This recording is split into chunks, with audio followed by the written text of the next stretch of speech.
Hello my lovelies, I am finally back with a super exciting video today. I am very excited to be filming this one. It's one I've been waiting to film for quite a while, and it is a review and wear test on the Fenty Beauty Pro Filt'r Soft Matte Longwear Foundation. And this was a foundation I was excited to try when it first came out. However, I actually had a hard time getting a hold of it. I had to be put on a wait list at Sephora to actually be able to get the shade that matched me. But I think it was definitely worth the wait. I've been kind of testing it out a little bit, seeing what works better than others, and so I'll share those tips with you, of course. But let's go ahead and just talk about first impressions. Packaging wise, the box has kind of a cool design. I like the kind of grungy fade we have going on here. Shade on the top. And we get 1.08 fluid ounces. So you get a little bit more than most foundations. Most foundations run right at 1 fluid ounce. And then here is the actual foundation bottle itself. And I really love this design. It feels very nice, well made. I love the frosted glass bottle we have. And then of course it is a pump on the top, which I love for foundations. I feel like it makes it a little bit easier to use, not as messy, so I really love that. I don't have the primer, unfortunately, but I love the soft pink on the primer. I think that that's super cute. And let's just go ahead and get into applying it. Okay, so first tip I have found, and this is going to depend on your skin type, because this is kind of a foundation meant for people with oily skin. I do have combination skin, so I kind of have dry spots, but throughout the day I get very oily, especially kind of in my T-zone. But I found that this was a little bit of a dry foundation for me, so I found that starting out with a very moisturizing base helps a lot. And what I've been using that I find works the best, I start off with a little bit of skincare. I've been using the Pixie Vitamin Wake Up Mist, and I love this. Just spray it all over the face. The spray on this, I don't know if I got a bad bottle, but it sucks. It like streams. So I just kind of do a couple sprays and then kind of pat it into my skin. And then I do use 2 primers. The first one is the Too Faced Hangover RX primer. Ooh. I love this primer for any foundation. I feel like it actually helps my skin a lot. This has coconut water and probiotic based ingredient. So it has some good things in it for your skin, and I like the way it makes my skin feel. It gives it kind of a tacky feeling, which I like. I feel like it helps my foundation stick better. Then I go in with a pore filling primer that I just threw on the ground. I go in with a pore filling primer. The one I'm using at the moment that I don't love is the Porefessional, the Pearl primer. I like the original. The Pearl doesn't really actually do anything, I don't find. But it does a good job at filling in the pores, so I just kind of put that right around my nose, kind of up my T-zone area where I have bigger pores. Another thing about this foundation is that if I don't use a pore filling primer, it doesn't necessarily emphasize the pores, but it doesn't do me any favors either. So I like to put in a pore filling primer on there. Now, for actual application, I have tried using a few different brushes as well as a sponge. I find that the brush gives a very dry application, which, since I already struggle with it being a dry foundation, I don't like the way it looks on my face there.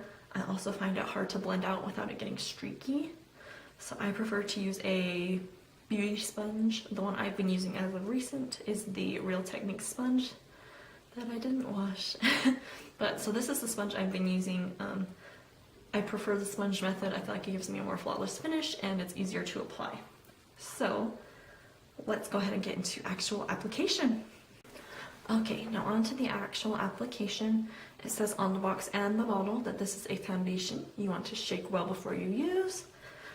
So we're going to give it a shake and we're going to apply it.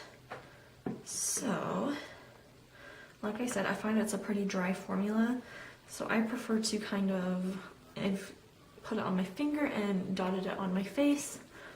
That's usually my preferred method. I've also kind of dripped lines down so that it's a little bit more spread out. So I recommend, or you could even use a brush to spread it out, but I recommend getting it spread out when you first put it on your skin and then blending it out. So I'm gonna go ahead and just put a pump on my finger, and we're just gonna kind of do some dots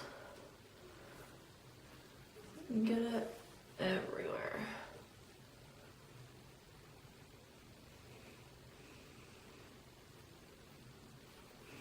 And now we're gonna go ahead and just blend that out with the Real Technique sponge.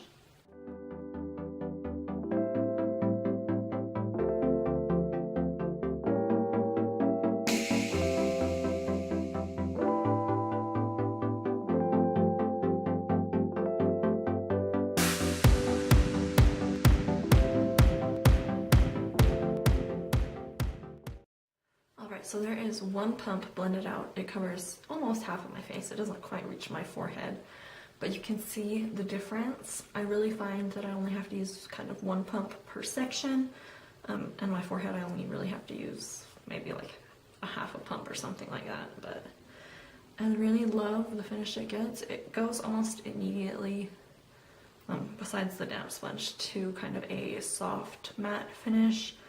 I don't find it's completely matte, but it's pretty matte. So we're gonna go ahead and do the rest of my face. Okay, so there is one pump per section of my face. It does say medium to full coverage for all, Longwear light as air. It definitely is a very light foundation. It doesn't feel like I have a bunch of product on. I usually don't do more than one layer. I don't find that it layers very well because of the dry formula, but typically I'm okay with how my finish looks with just one coat. Coat doesn't sound right, but layer doesn't sound right either. I'm gonna go with layer, but there is the majority of the foundation on, so you can see it kind of goes down to a matte finish, maybe just a little bit of shine. But all in all, I like the way it looks. It blends out really easily with the sponge, and no weird smell. I don't know if it has any smell at all, actually. Smell is minimal, if any. So for people who are bothered by smells, you don't have to worry about it. Now we're gonna go ahead and I'm going to put on some concealer, and we'll do a powder and maybe a little bit of the rest of my base, and then I will kind of talk about how it sits, and then we will go from there. Okay, so here is kind of my base done. So we have the foundation, concealer. I used the Maybelline Instant Age Rewind. Concealer blended out really easily, no problems there, no problems with it in the foundation. And then I just went ahead and set my face with the Laura Mercier translucent setting powder. And this is what we're left with.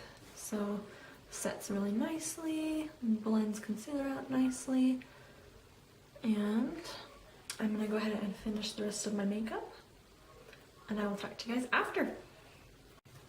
Hello my lovelies, I am back to do a really quick check-in. I realized I didn't mark what time I finished putting on my foundation. I'm guessing it would have been approximately an hour ago from now when I finished my makeup. Well, maybe like 45 minutes. It's 12:52 now, so we'll go foundation done at 12.